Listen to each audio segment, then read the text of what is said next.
Hi hello ನಮಸ್ತೆ welcome back ಅನ್ನು ಸವಿರುಚಿಯನ್ vlogs. I hope ಎಲ್ಲರೂ ಚೆನ್ನಾಗಿದ್ದೀರಾ. ಅನ್ನಂ ಪರಬ್ರಹ್ಮ ಸ್ವರೂಪಂ. ನಾನಿವತ್ತು ಸಿಂಪಲ್ಲಾಗಿ ಈಸಿಯಾಗಿ 5 ಮಿನಿಟ್ಸಲ್ಲಿ ಮಾಡ್ಕೊಳ್ಳೋವಂಥ ಟೊಮೊಟೊ ಗೊಜ್ಜನ್ನು ಮಾಡಿ ತೋರಿಸ್ತಾ ಇದ್ದೀನಿ.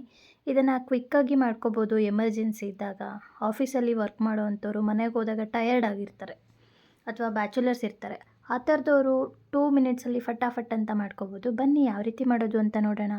ಮೊದಲಿಗೆ ನಾನಿಲ್ಲಿ ಒಂದು ಬಾಣಲೆಯನ್ನು ತೊಗೊಂಡು ಒಂದು 5-6 ಸ್ಪೂನ್ ಆಯಿಲನ್ನು ಹಾಕಿದ್ದೀನಿ. ನಾನು ಸ್ಲೈಸ್ ಕಟ್ ಮಾಡಿ ಇಟ್ಕೊಂಡಿದ್ದೆ ಟೊಮೊಟೊ. ಸ್ಲೈಸ್ ಮಾಡ್ಕೊಳ್ಳೋದ್ರಿಂದ ಬೇಗ ಮೆತ್ತಗಾಗುತ್ತೆ. ಸೊ ಆ ಸ್ಲೈಸನ್ನೆಲ್ಲ ನಾನಿಲ್ಲಿ ಎಣ್ಣೆಗೆ ಹಾಕ್ಕೋತಾ ಇದ್ದೀನಿ. ಇಲ್ಲಿ ಯಾವುದೇ ನೀರನ್ನು ಬೆಳೆಸ್ತಾ ಇಲ್ಲ ಈ ಗೊಜ್ಜಿಗೆ. ಕಟ್ ಮಾಡಿರೋಂಥ ಟೊಮೊಟೊ ಸ್ಲೈಸನ್ನು ಇದಕ್ಕೆ ಸೇರಿಸ್ಕೊತಾ ಇದ್ದೀನಿ. ನಾನಿಲ್ಲಿ 5ರಿಂದ 6 ಟೊಮೊಟೊನ ತೊಗೊಂಡಿದ್ದೀನಿ. ಹುಳಿ ಟೊಮೊಟೊ ತೊಗೊಂಡಿದ್ದೀನಿ ನಾನು. ಇದನ್ನು ಚೆನ್ನಾಗಿ ಫ್ರೈ ಮಾಡ್ಕೊಳ್ಳೋಣ. ಇದು ಫುಲ್ ಸಾಫ್ಟ್ ಆಗಬೇಕು ಮತ್ತು ಫುಲ್ ಸ್ಮ್ಯಾಶ್ ಆಗಬೇಕು ಟೊಮೊಟೊ. ಅಲ್ಲಿವರೆಗೂ ನಾವು ಆಯಿಲಲ್ಲೇ ರೋಸ್ಟ್ ಮಾಡ್ಕೋಬೇಕು. ಇದಕ್ಕೆ ಎಕ್ಸ್ಟ್ರಾ ಯಾವುದೇ ಒಗ್ಗರಣೆ ಏನೂ ಹಾಕ್ತಾಯಿಲ್ಲ ನಾನು. ಇದರಲ್ಲೇ ಗೊಜ್ಜು ಮಾಡ್ಕೊಳ್ಳೋದು. ನೋಡಿ ಚೆನ್ನಾಗಿ ಮೆತ್ತಗಾಗ್ತಾಯಿದೆ. ಇದೊಂದು ಬ್ಯಾಚುಲರ್ಸ್ ರೆಸಿಪಿ ಅಂತಲೇ ಹೇಳ್ಬೋದು. ತುಂಬ ಈಸಿಯಾಗಿ ಕ್ವಿಕ್ಕಾಗಿ ಸಿಂಪಲ್ಲಾಗಿ ಮಾಡ್ಕೋಬೋದು. ಜೊತೆಗೆ ಟೇಸ್ಟ್ ಕೂಡ ಸೂಪರಾಗಿರುತ್ತೆ.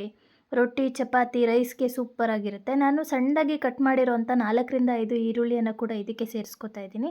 ಇದನ್ನು ಚೆನ್ನಾಗಿ ಮಿಕ್ಸ್ ಮಾಡ್ಕೊಳ್ಳೋಣ.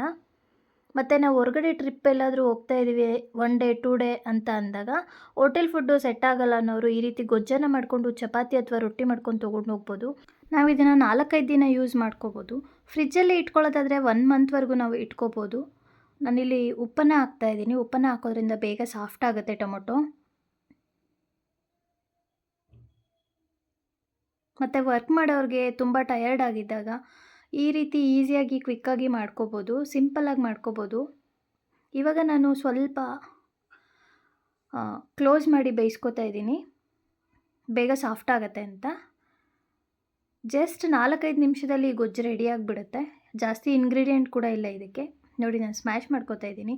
ಹಾಗೆ ನಾನು ಚಿಲ್ಲಿ ಪೌಡರ್ ಸೇರಿಸ್ಕೋತಾ ಇದ್ದೀನಿ. ಕಟ್ ಮಾಡಿರೋಂಥ ಬೆಳ್ಳುಳ್ಳಿಯನ್ನು ಹಾಕ್ಕೋತಾ ಇದ್ದೀನಿ. ಬೆಳ್ಳುಳ್ಳಿ ಒಂದು ಒಳ್ಳೆ ಟೇಸ್ಟ್ ಕೊಡುತ್ತೆ. ಜೊತೆಗೆ ಬಾಯಿಗೆ ಸಿಗ್ತಾ ಇರುತ್ತೆ ಆವಾಗವಾಗ. ಬೆಳ್ಳುಳ್ಳಿ ಫ್ಲೇವರು ಟೊಮೊಟೊ ಗೊಜ್ಜಿಗೆ ಸೂಪರ್ ಅಂತ ಹೇಳ್ಬೋದು. ಇದಕ್ಕೆ ಬೆಳ್ಳುಳ್ಳಿನೇ ಮೇನ್ ಇಂಗ್ರೀಡಿಯೆಂಟು. ಚೆನ್ನಾಗಿ ಮಿಕ್ಸ್ ಮಾಡ್ಕೊಳ್ಳೋಣ. ನೋಡಿ ಗೊಜ್ಜು ಚೆನ್ನಾಗಿ ಮಿಕ್ಸ್ ಆಗಿದೆ. ಇದು ಚೆನ್ನಾಗಿ ಕುದಿಬೇಕು. ನಾವು ಒಂದಿನ ಯೂಸ್ ಮಾಡ್ಕೋತೀವಿ ಅಂದರೆ ಆಯಿಲ್ ಜಾಸ್ತಿ ಹಾಕೋಂಥ ಅವಶ್ಯಕತೆ ಇಲ್ಲ. ಒಂದು 4 ಸ್ಪೂನ್ ಆಯಿಲ್ ಹಾಕ್ಕೊಂಡು ಮಾಡ್ಕೋಬೋದು. ನಾವು ತುಂಬ ದಿನ ಇಟ್ಕೊತೀವಿ ಅಂದಾಗ ಆಯಿಲನ್ನು ಜಾಸ್ತಿ ಯೂಸ್ ಮಾಡಬೇಕಾಗತ್ತೆ.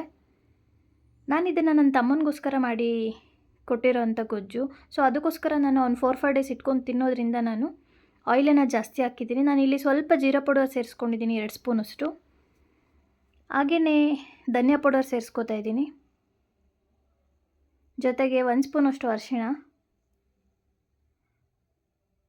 ಸ್ವಲ್ಪ ಮೆಂತ್ಯ ಪೌಡರು, ಹಾಗೆ ಇದ್ರ ಜೊತೆಗೆ 1 ಸ್ಪೂನಷ್ಟು ಬೆಲ್ಲದ ಪೌಡರನ್ನು ಸೇರಿಸ್ಕೊಂಡಿದ್ದೀನಿ. ಇದಿಷ್ಟನ್ನು ಮಿಕ್ಸ್ ಮಾಡ್ಕೊಳ್ಳೋಣ. ಹುಳಿ ಹುಳಿಯಾಗಿ, ಖಾರ ಖಾರವಾಗಿ, ಸ್ಪೈಸಿಯಾಗಿ, ಜೊತೆಗೆ ಸ್ವಲ್ಪ ಅಲ್ಲಲ್ಲೇ ಸ್ವೀಟಾಗಿ ತುಂಬ ಚೆನ್ನಾಗಿರುತ್ತೆ. ಯಾರೆಲ್ಲ ನನ್ನ ಚಾನಲ್ ಸಬ್ಸ್ಕ್ರೈಬ್ ಮಾಡದೆ ನೋಡ್ತಾ ಇದ್ದೀರಾ, ಸಬ್ಸ್ಕ್ರೈಬ್ ಮಾಡ್ಕೊಂಡು ನೋಡಿ. ಪಕ್ಕದಲ್ಲಿರೋಂಥ ಬೆಲ್ಲೈಕನ್ ಕ್ಲಿಕ್ ಮಾಡಿ. ನನ್ನ ಎಲ್ಲ ವಿಡಿಯೋ ನೋಟಿಫಿಕೇಷನ್ ಕೂಡ ನಿಮಗೆ ಬರುತ್ತೆ. ಗೊಜ್ಜು ಕೂಡ ರೆಡಿಯಾಗಿದೆ. ಅನ್ನಕ್ಕೆ ಕಲಸಿ ಒಂದ್ಸಲ ಟ್ರೈ ಮಾಡ್ತಾಯಿದ್ದೀನಿ. ತುಂಬ ಟೇಸ್ಟಿಯಾಗಿರುತ್ತೆ.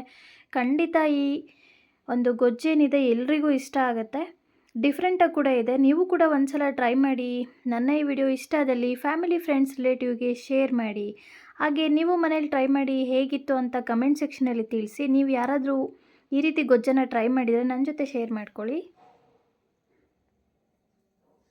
ಗೊಜ್ಜಂತೂ ತುಂಬ ಸೂಪರಾಗಿತ್ತು. Thank you for watching. Take care. Bye.